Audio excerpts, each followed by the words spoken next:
Hello, everyone. Welcome to a moment with Teach Frey. It is my absolute delight to be with you this week for our segment. I am Denisha Fraser, master teacher in Jamaica. This week, we will look at the concept called space learning. That's spaced learning. Let's get into the segment. Spaced learning is touted as a method used to reduce forgetfulness in learners.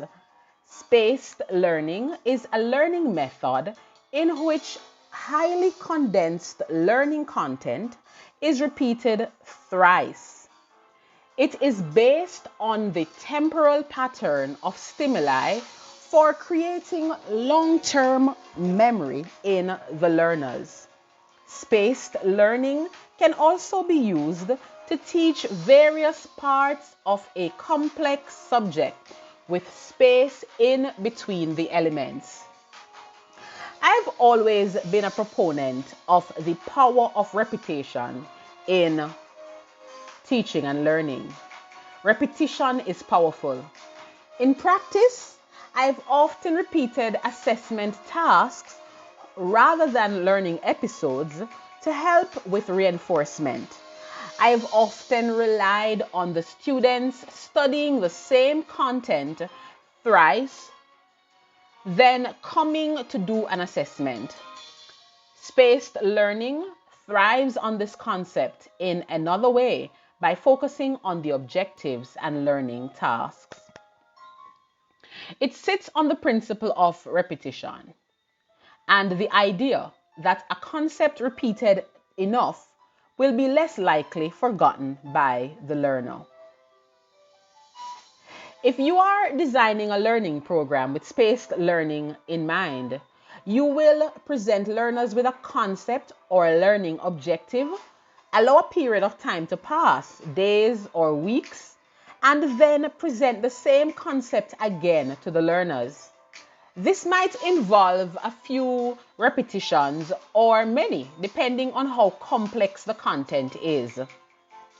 Deciding on the space between the content might require some thinking or collaborating with colleagues. However, you will make that decision based on the complexity of the content as well as the type of learners you are dealing with. In space learning, the teacher could repeat the same concept using the same method or slightly different methods each time. Take, for instance, teaching the concept of establishing a business.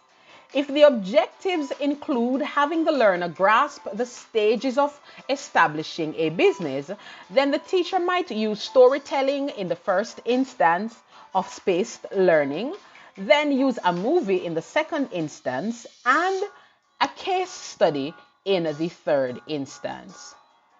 It would also be acceptable to use stories in learning episodes 1 and other stories in learning episodes 2 and 3 and so on. Another demonstration of using spaced learning would be teaching the concept of matter. Using videos in the first episode, demonstrations in the second episode, and experiments in the third learning episode. Designing spaced learning will take intentional effort, especially in the area of fine-tuning the objectives. Teachers, if this method is being employed, and I strongly recommend it, it is being recommended that quality time be invested in choosing and designing learning tasks. Spaced learning is said to be best for complex and forgettable content. It is recommended that the educator provides learning tasks which are short yet effective to encourage knowledge retention and memory.